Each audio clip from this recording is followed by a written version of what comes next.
Sparkle हमेशा की तरह तारों के बीच उड़ान भर रही थी, जिसमें अर्णव, प्रिया, बंटी और छोटू उत्साह से भरे हुए थे। इस बार उनकी यात्रा एक ऐसे ग्रह की ओर थी जिसका रंग हर घंटे बदलता था, नीला से हरा, हरा से पीला, पीला से लाल और फिर वापस नीला। बच्चे इस अद्भुत दृश्य को देखने के लिए बहुत उत्सुक थे।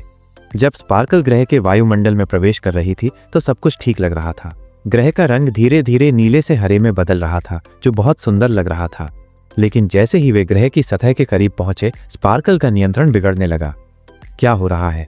अर्णव ने घबराकर पूछा। स्टीयरिंग व्हील को कसकर पकड़ने की कोशिश कर रहा था। मुझे नहीं पता, इंजन प्रतिक्रिया नहीं दे रहा है, प्रिया ने कंप्यूटर स्क्रीन पर चमकती लाल बत्तियों को देखते हुए कहा। बंटी और छोटू डर गए थे और एक दूसरे को पकड़ लिया। स्पार्कल तेजी से नीचे की ओर गिरने लगी और एक बड़े झटके के साथ एक अजीब नरम और स्पंजी सतह पर उतरी।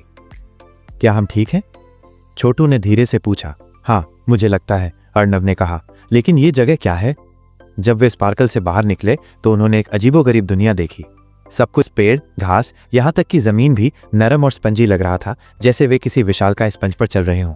और सबसे अजीब बात यह थी कि ग्रह का रंग अब बैंगनी हो गया था, ऐसा रंग जो उन्होंने पहले कभी नहीं देखा था।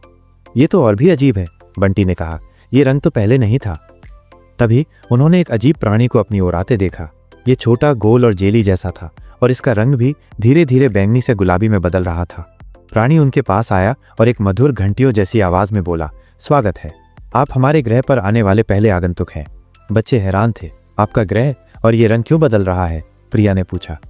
जेली जैसे प्राणी ने समझाया कि उनका ग्रह जीवित है और उसकी भावनाएं ही उसके रंग को बदलती हैं। जब वो खुश होता है तो नीला होता है, शांत होने पर हरा, उत्साहित होने पर पीला और प्यार महसूस होने पर गुलाबी। बैंगनी रंग तब होता है जब वो भ्रमित या आश्चर्यचकित होता है।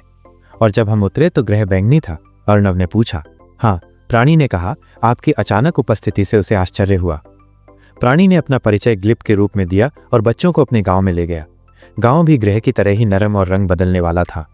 ग्लिप ने बच्चों को बताया कि हाल ही में उनके ग्रह पर एक अजीब उदासी छा गई है, जिसके कारण ग्रह का रंग ज्यादातर धुंधला भूरा रहता है। क्या हुआ है? छोटू ने पूछा। उसका छोटा सा दिल ग्लिप और उसके ग्रह के लिए दुख से भर गया। ग्लिप ने बताया कि उनके ग्रह का हार्टस्टोन, एक चमकदार क्रिस्टल जो ग्रह की भावनाओं को संतुलित रखता था, गायब हो गया है। जब से वो गायब हुआ है, ग्रह की भावनाएं अनियंत्रित हो गई हैं और रंग लगातार बदलते रहते हैं, जिससे सभी भ्रमित और दुखी हैं। अर्णव ने कहा, हम आपकी मदद करेंगे, हम आपके हार्टस्टोन को ढूंढेंगे।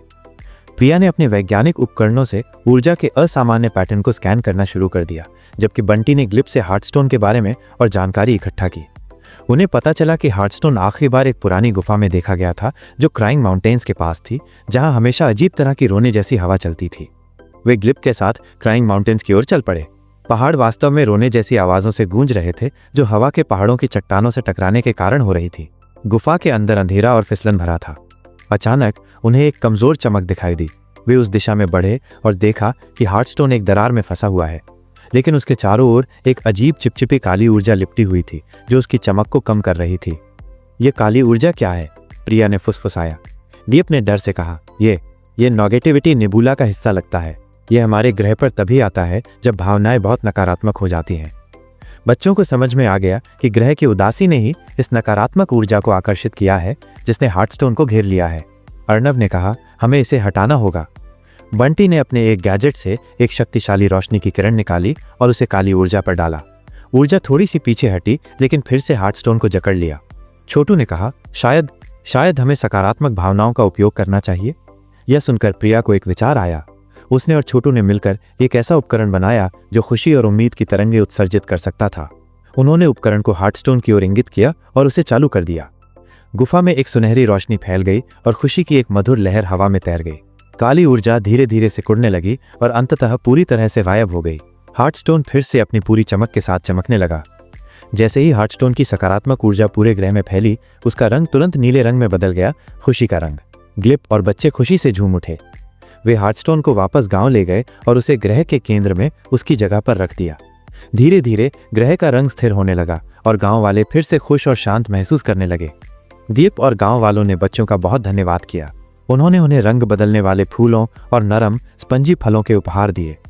जब स्पार्कल ने उस रंगीन ग्रह से उड़ान भरी तो बच्चे जान चुके थे कि उन्होंने न केवल एक ग्रह को बचाया, बल्कि उन्हें यह भी सिखाया कि सकारात्मक भावनाओं की शक्ति कितनी अद्भुत होती है, खासकर जब विपरीत परिस्थितियां हों।